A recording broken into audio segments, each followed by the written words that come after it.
Welcome to Genesis Models. My name is Bobby Waldron and I'm bringing you today is episode 1 of the Messerschmitt BF 109 1/48 scale by Airfix as a rapid video build. Okay, and this rapid video build is basically for the more intermediate and advanced of you, where we're just going to focus on problems with the kit, you know, fit issues, okay, what the decals are like, you know, maybe have some focus points on spraying and weathering and all that kind of stuff. Okay, it's not a step-by-step where we go from beginning to end. Okay, so it should be about 4 episodes long-ish. Okay, and we can really just kind of get into those nice focus points. Okay, so episode 1, what you see now is going to be a nice free sample. Okay, we're going to get onto the bench and do an inbox review and start the build, okay, in episode 1. But to see all the other episodes, you know, again, you need to go to genesismodels.co.uk, where you can register or shall we say subscribe as a subscribed member for £3.99 a month through PayPal, and there you'll have your username and email, username and password to be able to actually go in there into the members area and view on the website all those the rest of the episodes, along with the heap load of other videos and step-by-step video builds and rapid video builds that we've already got up there. So let's just get cracking on with this Messerschmitt build, and let's start with the inbox review. Okay then, what we've got here is the inbox review of Airfix's 1/48 scale Messerschmitt BF 109E. Okay, this is sort of a nice new tool that Airfix done, and I've done this a few times, and it is a nice kit. But what we're going to do, we're going to get this open and we're going to actually look and see what we've got inside. Right then, let's have a little start off with instructions. Okay. Right then, quick talk about the decals, okay, because I know quite a bit about these decals, and in all honesty, the decals are not good, okay. I mean, they look in registry, they're nice and colourful, but they are just way too thick. They will not conform to micro, sole or set. No matter how much you put it down, it will not conform, it will not wrinkle, soften up, nothing like that. I've found that Mr. Mark Softener and Mr. Mark Set does have an effect on these decals, okay, but you do have to put quite a bit down, and you'll probably be finding that to get it to go into those recessed panel lines and everything, you're going to have to come along and use that Tamiya extra thin cement, which, as I say, it's a bit dangerous, well, shall we say a bit risky if you're not used to using the Tamiya extra thin cement. So if you were to buy this kit, okay, I would probably recommend that you go off and buy some extra decals, or you really try and battle your way through with some Mr. Mark Softener and Mr. Mark Set and the Tamiya extra thin cement. Okay, so that's the first kind of bad point about this kit, okay, which to be honest is probably the only real bad point about this kit. You do get a nice coloured sheet here to kind of show you what actual aircraft you get in the kit. You've got a nice selection, shall we say, of different aircraft markings and paint schemes to do so. I mean, it should give you a nice bit of choice to make the kind of Messerschmitt you want to do. You get some instructions, and you get the usual Airfix telling you a bit about the aircraft, okay. Working your way through, it is very nice, self-explanatory, how the instructions show you all the nice pieces and where they go. I find that you won't have really much of a problem with this. There is an option to have the engine bay, shall we say, open. But to be honest with you, the engine bay, I mean, the engine does look a bit naff, okay. You'd probably have to do a load of shall we say scratch building to bring that up to scratch. And just moving along, You do have some nice options for your slats and flaps and all that kind of stuff to be at different angles, which does set aircrafts nicely alive. You can have open and closed. You can have your landing gear up or down. But apart from that, okay, you get a couple of bombs, fuel tanks if you want to put them on. Lots of different options for different canopies, for different kind of versions and everything. But you won't really have much of a problem with the instructions. Okay, looking through the kit itself, which I've had a little bit of a play around with this one already, you do have a really kind of nice, smooth, quite thick plastic to play around with, and I'll just bring you in and show you a bit of the detail. Here we go. See how far we can get you in. Okay, the detail, the recessed panel lining, okay, it's, shall we say, it's nice, it's recessed, okay, it's a little bit on the thick side. It could probably do with, say, a bit more riveting going on maybe, just to jazz it up a bit. But I'll get to the reason why this is a good kit in a bit. But as I say, it looks good. There is no real kind of ejector pin marks in the wrong place. I'm not really seeing any shrinkage. Okay, we've got in total 2 nice sprues here, where we've got our, you know, our main wing section. As I say, the detail's nice. It's not brilliant. It's not rubbish, but it is all nice and smooth. You will find that these plastic sprues, they're a bit on the thick side, so you've got to put a bit of welly in trying to cut them off the sprues in places. So you've got to be careful not to like cut into the actual part you want, but they look nice. You do get a pilot with this, which, should I say, is okay. We could probably bring you in again. Let's see if we can bring you right in on this, on the pilot. As you can see, the pilot is okay. We've got our seat here, which again, it's, shall we say, it's okay. You know, it's not brilliant, but it's okay. We've got, let's bring you in on our instrument panel. Okay, I mean the instrument panel, it's okay. Okay, it's okay, it's not brilliant. We've got the rest of the tub here. You know, it's all, it's just one of these kits. It's not a Hasegawa, okay? It's an okay kit. The detail is okay. It's not brilliant. It's not awful at the same time. What this kit is, it's a nice kind of beginner's kit, I would say, because there's a lot of BF 109s out there, which I will admit are better than this kit. I mean, we're talking Hasegawas, Edards and all this kind of stuff, but you're going to pay like £30 or something, okay?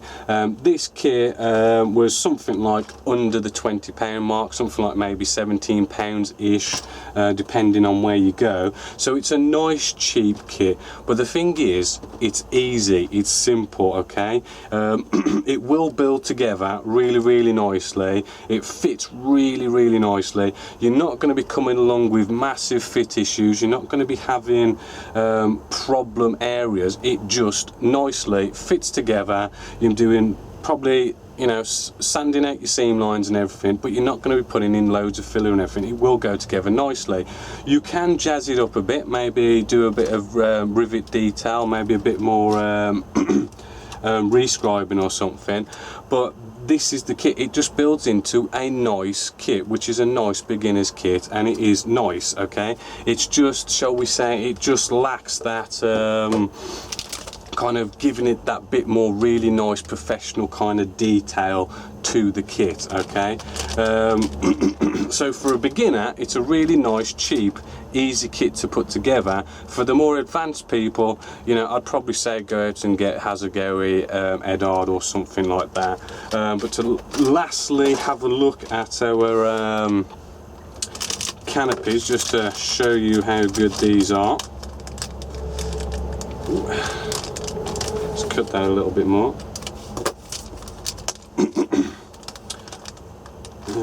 Hold on, it's stuck in the bag. Okay. I don't know what you can see, we'll bring you in a little bit more on this, okay. We are looking, shall we say, very nice and shiny, as you can probably see. I'm not seeing any kind of nasty marks, scratches. Actually, this canopy is really nice, okay. You would probably get away, in fact I would say you definitely get away with not having to do any polishing or sanding of this. I mean, this is ready to be just masked up and stuck on the model. It is that nice and shiny, which you could probably see on the camera, okay. So final conclusion, it's a kit for the beginner, okay, plain and simply. It goes together nicely. You're not really going to have any problems except for those decals, as I said, but if you're a beginner, I mean, you might not mind the fact that your decals don't go into the recessed panel lines, but it is kind of up to you. As I say, it's £17 ish, and it's easy to put together. So advanced people, go out, get the Hazagari Edard kit. For those beginners, you know, this is a nice place to start. In fact, it's a bit like the Supermarines, what was it, the Seafire or something, that was in 1 in 48 scale, the Airfix has also done. Personally, I think actually the Seafire is actually better than this kit, and you can actually build that up quite nice and professional. So apart from that, I mean, that's the inbox review of this kit, and I hope you've enjoyed. Right then, here's the first take for starting to build this rapid video build of the BF109. Now, I did say in the inbox review, you know, that this is a kit that it's easy basically, and you know, if you want to go for something mega detailed, mega professional, you know, your Edards and your Hazagari kits of the BF109, I do believe, are a lot better in, shall we say, detail, okay.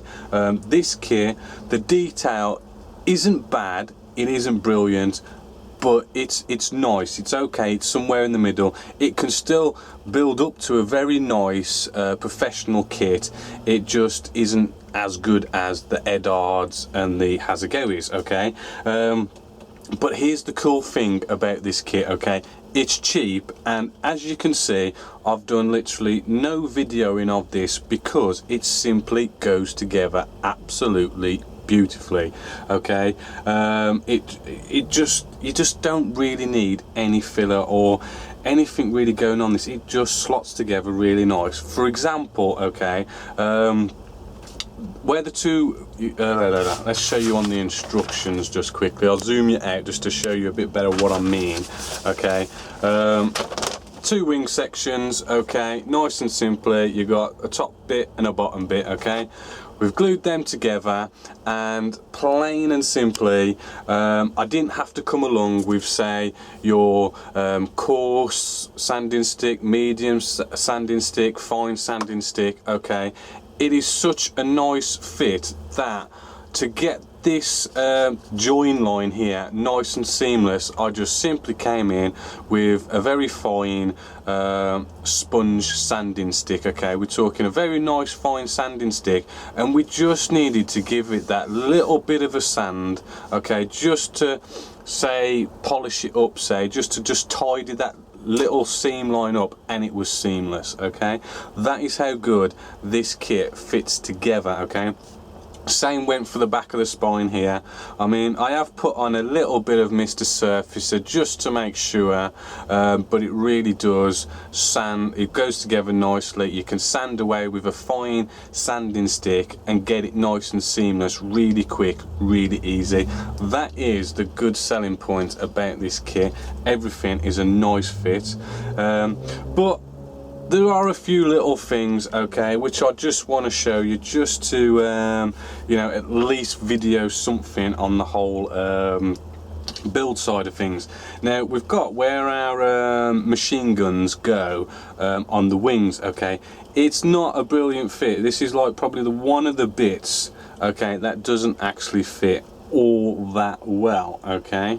but it's not that bad either, okay? So I'm just going to show you this one little fit problem, and that is, if you could probably see here, okay, you got a bit of gap going on around where this little piece goes in, okay? So what we're going to do, we're going to try and avoid using filler, okay? And what we're going to do is just show you a little technique which might help you out in certain fill areas, and that is to come along with your Tamiya extra thin cement and use the Tamiya extra thin cement as a filler.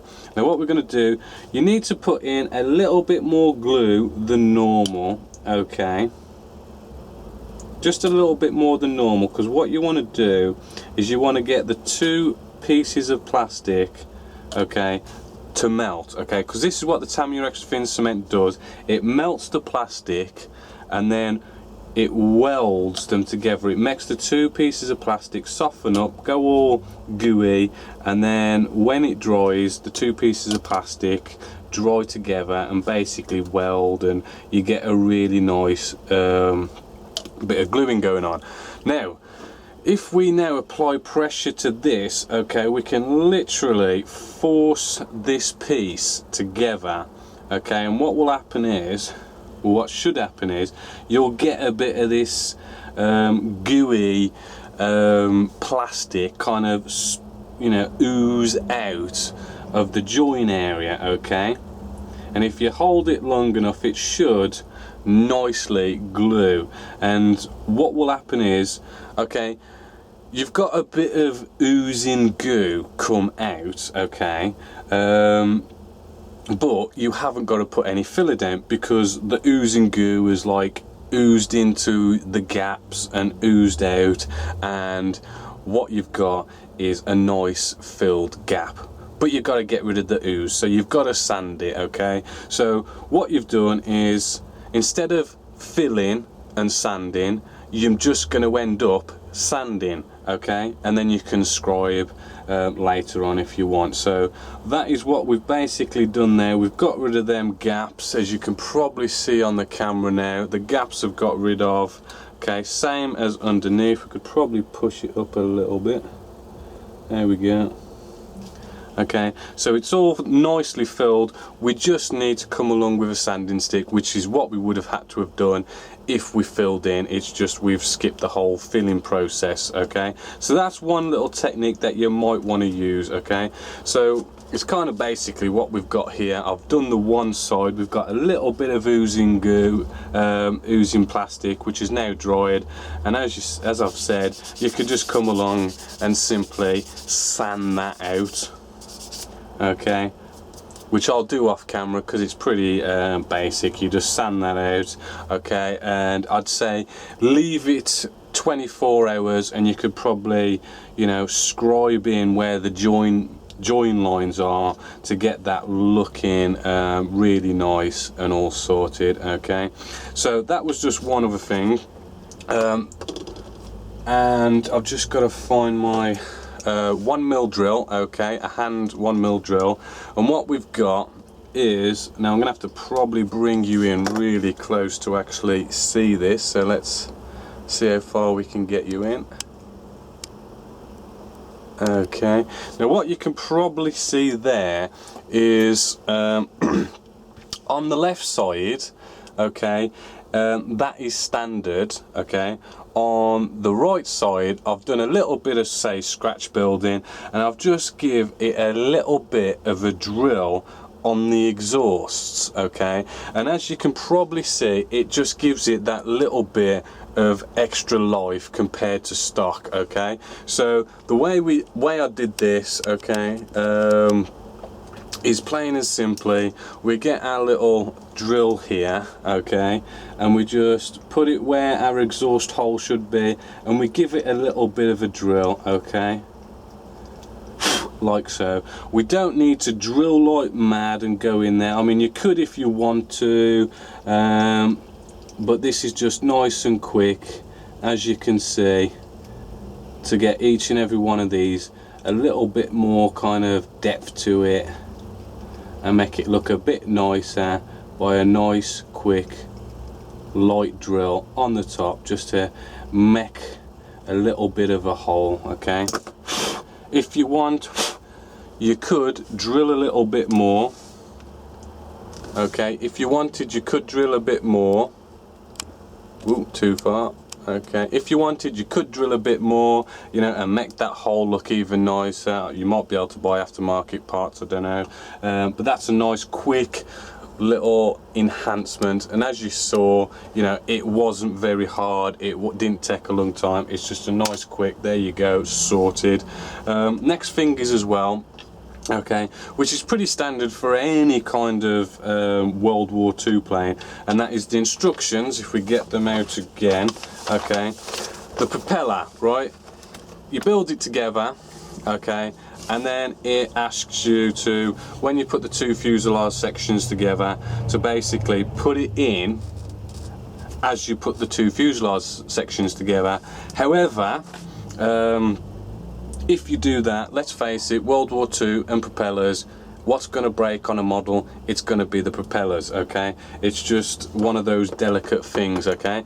Now you've still got this little thing on the end, okay? So you can't exactly get that back on, okay? So this little thing needs to be cut off, okay? Which is just nice and simple, okay? And you've still got a little bit on the end, okay? And you can just simply, he says simply, put that on like so, and it's a nice fit, okay? You can kind of turn it still, and if we can get it off again, okay, and then you can get it off whenever you want to transport or anything like that. Say you move in house or something, you can at least take that off, so at least that isn't going to break your propeller. And of course, for spraying, okay, I'm going to be spraying, you're going to have to spray this bit here. I think that is a black green or something, RLM something, I forgot what it was. And then you got like the yellow on the nose bit here, and then obviously your propellers are black, so you've got lots of different colors going on here. So it is best, you know, bit of blue tack, you know, put your nose on a cocktail stick. You can spray that separately. Same with propeller, you've got a natural hole already in it, so you can put that on a cocktail stick, spray that separately, and then you can probably get some tweezers or something just to hold that little kind of sticky outy bit, to spray that the colour that needs to be. So that's just a little tip on the propeller, which is pretty standard, let's face it, for pretty much any propellers I do. I always do it that way. It just makes spraying easier and, you know, transporting the model easier.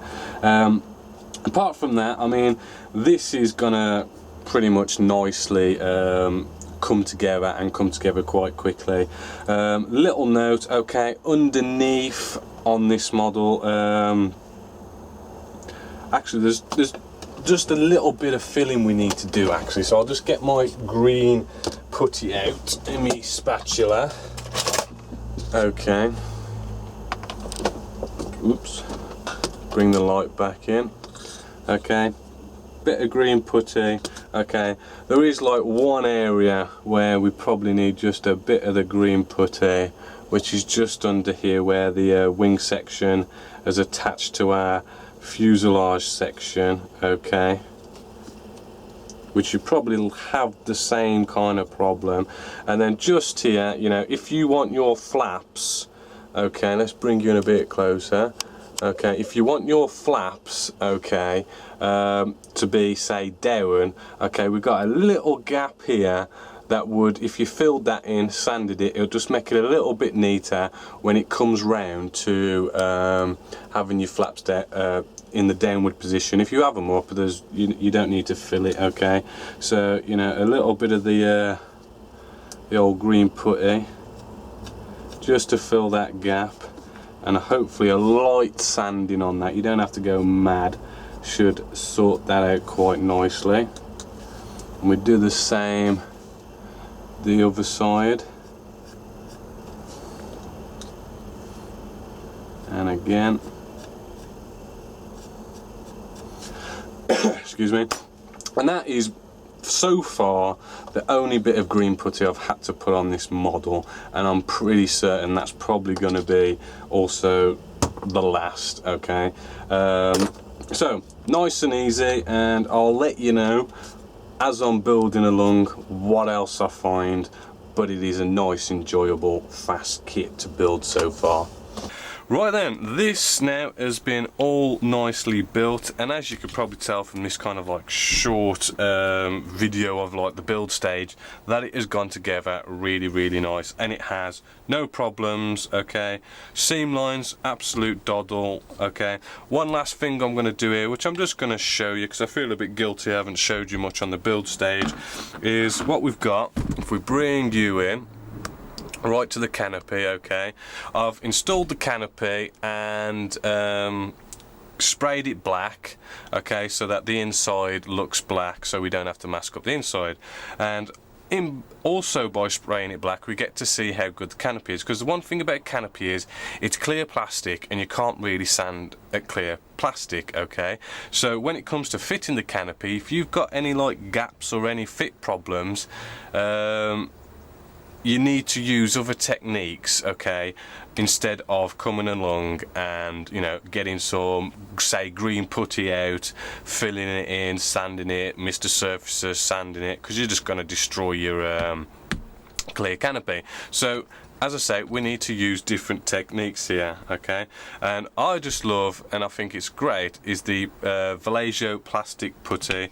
Okay, it really is nice and easy. Okay, let's get this, just to apply it with its nice applicator, okay, like so. Okay, cotton wool bud, moisten it, and then just wipe it away. Okay, get rid of some of that excess, and then keep wiping. Okay, maybe turn the cotton wool bud around, okay, and wipe. And as you probably can see nicely on camera, you've got white going into the cracks, okay, and I'm just tidying up so that you've only got the white actually in the gap or crack. Okay, and what it does is, plain and simply, is fill the crack without coming along and sanding. Okay, so that is definitely what I would recommend anyone to like do any filling when it comes to doing canopies. Okay, because it is just so easy, and you know, it's not harsh on the canopy, which is what you need to do when messing around with canopies.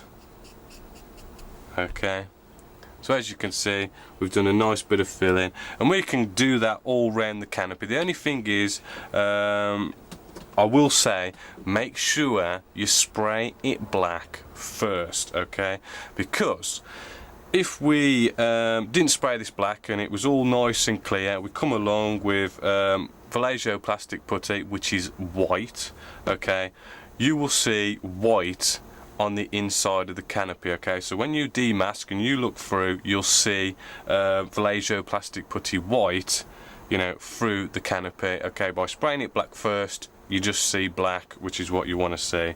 Okay, so I will go around the rest of that canopy and make sure it's all nice, and now we're going to be moving on to the spray booth and getting down to some spraying.